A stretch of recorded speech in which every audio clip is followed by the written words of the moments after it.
Si t'as de la difficulté à dire non, si t'es toujours en train d'essayer de calmer l'ambiance pour éviter les conflits, ou si t'es du genre à jamais faire valoir tes besoins, à toujours céder ta place aux autres, à tout garder en dedans jusqu'à temps que t'exploses, écoute, cette vidéo-là, c'est peut-être l'ingrédient qui te manque.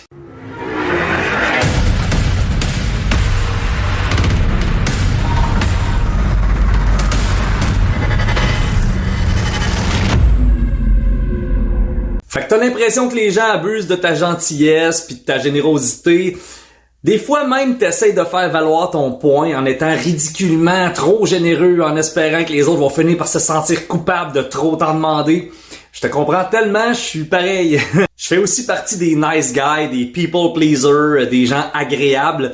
J'ai travaillé cet aspect-là de moi de pas mal dans les dernières années, mais je peux pas dire que je suis devenu un impitoyable tyran parce que c'est pas le but non plus, mais je peux dire que je suis arrivé à un point où est-ce que je suis capable de verbaliser ce que je pense de façon à ce que mon interlocuteur comprenne mon message de façon adéquate. L'affirmation de soi, c'est un sujet incroyablement complexe qui comporte plusieurs facettes, mais il y en a une de ces facettes-là qui a complètement changé mon attitude face aux autres et c'est de celle-là dont on va parler.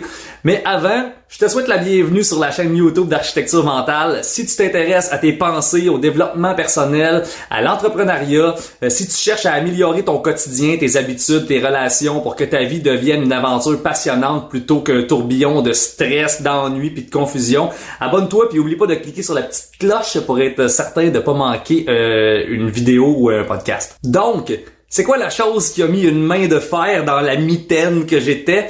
C'est la réalisation suivante. Si tu sais pas ce que tu veux, tu peux pas le faire valoir aux autres. Si tu veux arriver à t'affirmer, il faut que tu saches qu'est-ce que tu veux affirmer. Parce qu'en fait, on s'affirme pas soi-même, on affirme ses désirs, ses besoins, ses opinions, ses refus. Ça a l'air élémentaire comme ça, mais pour des nice guys comme nous autres, c'est généralement la base du problème. On est tellement habitué de faire passer les besoins des autres avant les nôtres pour éviter les conflits à tout prix qu'on finit par plus savoir ce qu'on veut.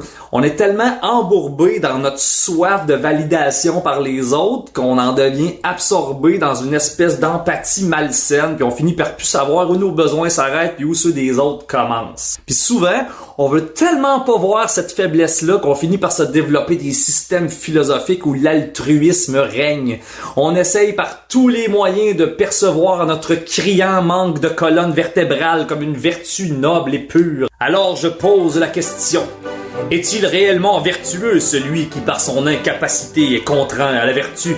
Peut-il s'enorgueillir de la médaille scintillante de la générosité, celui qui par sa docilité pitoyable est inapte à protéger son bien de la main du plus médiocre des usurpateurs? Fait que la base, c'est de définir clairement ce que tu veux. Faut que ce soit hyper clair pour toi. Autant dans tes objectifs à long terme que tes buts à court terme, que tes besoins dans le moment là. Puis c'est ça le plus difficile en fait.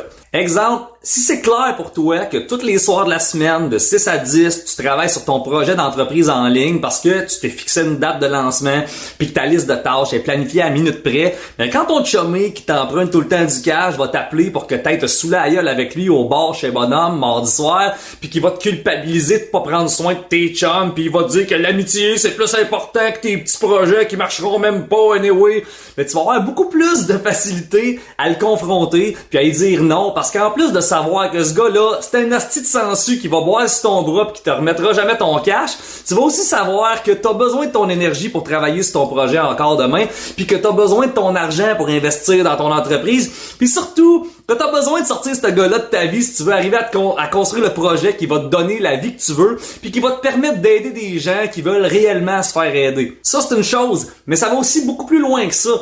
Si dans ta tête, c'est vraiment clair le genre de relation que tu veux entretenir, le genre d'interaction que tu veux avoir, le genre de comportement que tu refuses de subir, tu vas avoir beaucoup plus de courage pour confronter ou écarter les gens qui vont aller à l'encontre de tes principes. Mais ça prend des principes. En bout de ligne, il faut que tu définisses quel genre de vie tu as le goût d'avoir dans le futur, mais aussi dans le présent, là, maintenant. Parce que c'est ta vie. Toute ta vie, tu vas la vivre en étant toi.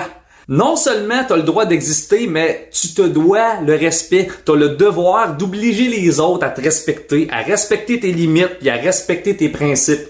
Et pour ça, il faut que tes limites puis tes principes soient clairs. Tout le monde mérite d'être traité avec respect puis dignité, puis ça inclut toi. La seule chose, c'est que personne va se battre pour toi, tu sais. C'est à toi de designer la vie que tu veux vivre puis à revendiquer le pouvoir qui t'appartient. Puis si jamais quelqu'un te traite d'égoïste parce que tu décides de penser à toi, ben rappelle-toi que non seulement t'es la personne la plus importante de ta vie, mais t'es la seule personne que tu vas côtoyer à chaque seconde de ta vie. Fait que arrange-toi pour que cette personne-là, toi, soit bien traitée, tu sais. Parce que t'as le droit d'être respecté, mais t'as aussi le droit de te tromper, t'as le droit d'être imparfait, t'as le droit de changer d'idée.